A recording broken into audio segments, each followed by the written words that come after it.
initialement, l'objectif, c'était de faire le tour du monde à la voile. C'était ça, donc le gros projet initial.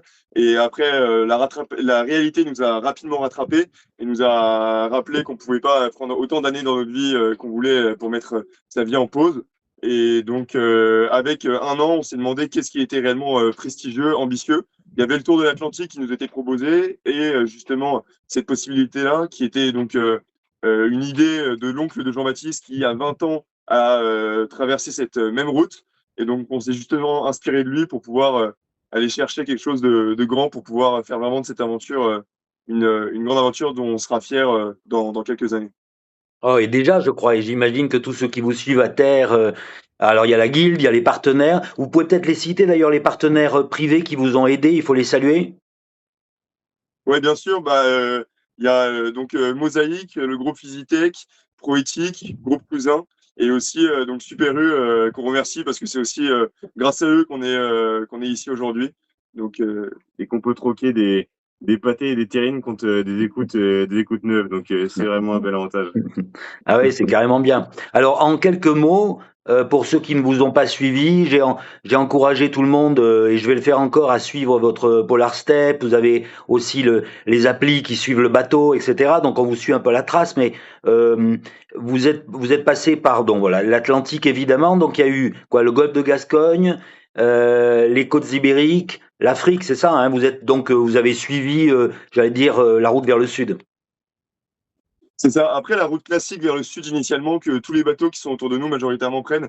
Donc, ils passent par Madère et ensuite par les Canaries. Et après les Canaries, ils tracent directement vers le Cap-Vert pour pouvoir justement profiter plus de ces zones. Mais nous, on a justement fait le choix après les Canaries, de rejoindre donc l'Afrique à travers le Sénégal et Dakar pour justement pouvoir aller à la rencontre de la guilde. Donc, c'est un trajet qui est un peu plus anodin par rapport aux autres bateaux qui sont autour de nous, mais dont on est très fiers parce que l'escale à Dakar, pour l'instant, et celle qu'on a préférée.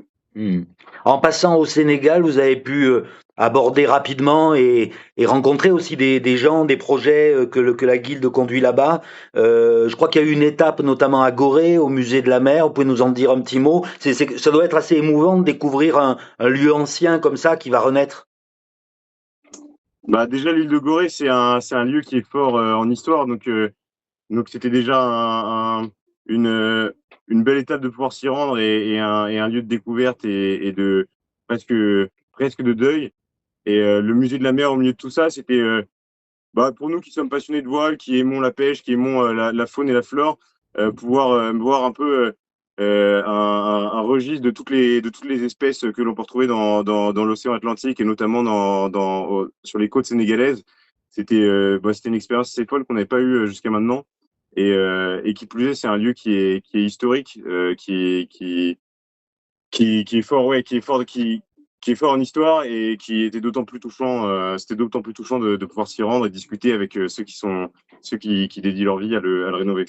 Alors Et on a hâte maintenant, d'y retourner dans quelques ouais. années pour pouvoir le retrouver dans son plus bel état. Maintenant, c'est la phase, j'allais dire un peu sérieuse qui commence. En tout cas, c'est quand même un peu la première grande étape, c'est la transat, hein. Pour de jeunes marins, vous étiez des anciens fiers scouts unitaires de France. Une transatlantique, c'est pas totalement anodin. Tout le monde fait pas ça quand même. Là, vous êtes loin des petites sorties en optimiste, hein. Bon, ça vous fait un peu peur ou vous l'abordez de façon assez zen? Bon, on n'a pas, je pense, spécialement peur. Et puis, comme le disait Jean-Baptiste, en fait, on s'y est quand même pas mal fait, à force d'en parler. Et puis même autour de nous, la mine d'Elo, en fait, de discuter avec tout le monde et de voir tout le monde partir, finalement, c'est assez rassurant. On se dit que même si l'océan va être énorme et on croisera sûrement personne, en fait, on sera jamais très loin des autres voyageurs, des autres navigateurs. Donc, c'est assez, je pense, assez rassurant. Et puis, oui, comme je disais, on s'est un peu fait à à l'idée d'aller faire donc 3 semaines, enfin un peu moins de 3 semaines en mer, livrés à nous-mêmes, quoi. Ouais, ça n'a rien de normal, mais comme on est entouré de gens qui font ce genre de choses, eh ben, ça nous semble normal, mais c'est pas complètement le cas. Et puis, comme dans tout projet, le premier accomplissement, qu'il soit rude ou normal, entre guillemets, c'est quand même le plus beau. Enfin, c'est la première réelle étape de ce projet-là. Et donc, c'est forcément un moment important et charnière de concrétisation de notre projet après le départ. Alors lui, Christophe Colomb, il croyait aller vers les Indes. Bon, c'était l'Amérique. Vous savez où vous allez atterrir? Vous visez une île en particulier dans l'arc Caraïbe ou en Amérique du Sud? Bah, aux dernières nouvelles, on devrait atterrir en Martinique. Si on s'est pas trompé dans les calculs, comme a pu le faire Christophe Colomb, ça devrait le faire. Ok, donc vous allez en terre française d'abord, et puis après, il y a l'idée quoi, de faire un tour dans les îles Caraïbes ou de filer direct vers Panama? Non, exactement, ouais, on espère, enfin, on va prendre un mois et demi, peut-être un petit peu plus, dans les îles, donc essayer de remonter d'abord en Guadeloupe, après redescendre à la Dominique, et puis aller faire Saint-Vincent-les-Grenadines, enfin donc redescendre, et puis ensuite longer la côte pour aller jusqu'à la Colombie, puis au Panama. Hmm. Donc on aura environ 2 mois et demi pour faire, pour être dans les Caraïbes, quoi. Un petit mot pour conclure sur l'organisation sociale à bord. Bon, apparemment, jusqu'à présent, vous ne vous êtes pas encore fâchés entre vous. Il n'y a pas eu de baffes qui sont partis ou on ne le sait pas.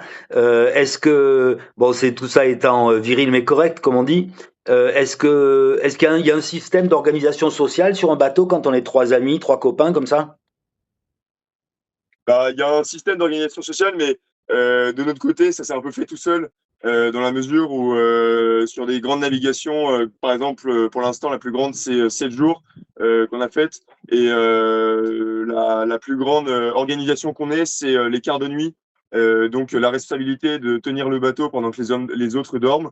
Et ensuite, la journée, c'est plutôt le moment de repos. On peut se retrouver, discuter justement de ces moments-là passés seuls, qui sont uniques, parce que passer 3 heures la nuit sur un bateau, c'est quelque chose que on ne refera peut-être très peu dans notre vie. Et donc l'organisation, elle se fait plus petit à petit. Il y a forcément les tâches ménagères qui sont organisées, comme typiquement la cuisine ou la vaisselle. Mais après, le reste, c'est vraiment simplement des moments qu'on passe ensemble et qui sont régis justement par des quarts de nuit et des tâches ménagères. Mais on essaie justement d'être le plus naturel possible pour pouvoir profiter de cette expérience et savoir justement laisser l'imprévu nous guider. Bon, en tout cas, merci messieurs, bravo, vous nous faites tous rêver. La Guilde est très fière et heureuse de vous accompagner modestement sur ce parcours, mais c'est vous qui faites l'exploit, c'est personne d'autre, hein, ni aucun partenaire. Et c'est vous qui portez ça véritablement, donc bravo encore à vous. Plein de bonheur pour ces jours à venir sur l'Atlantique. Il va y avoir le grand vide à un moment donné quand même, c'est une route mythique. Hein, à un moment donné, on va se retrouver un peu seul. Il y a un système de sécurité quand même, vous avez des choses qui clignotent et qui bipent si vous y avez un gros cargo qui passe? Ouais, on est bien équipé. On a notamment notre AIS qui nous permet de émettre et recevoir la position des bateaux qui nous entourent. Donc on a leur position et eux ont la nôtre. Donc tant qu'on a ça, on est quand même plutôt serein. Et même si on devait ne plus avoir ça, bah, le bateau il est visible de jour et il est quand même et il est illuminé de nuit. Donc on se fait pas trop de soucis. Excellent. Bon, qu'est-ce qu'on peut vous souhaiter de ne pas rencontrer de lapins et, et de voguer tranquille vers la Martinique, les îles à Rome, vous serez bien là-bas. Hein. Bonne chance sur la route, plein de bons vents à vous et je vous dis à très bientôt. Merci Merci beaucoup.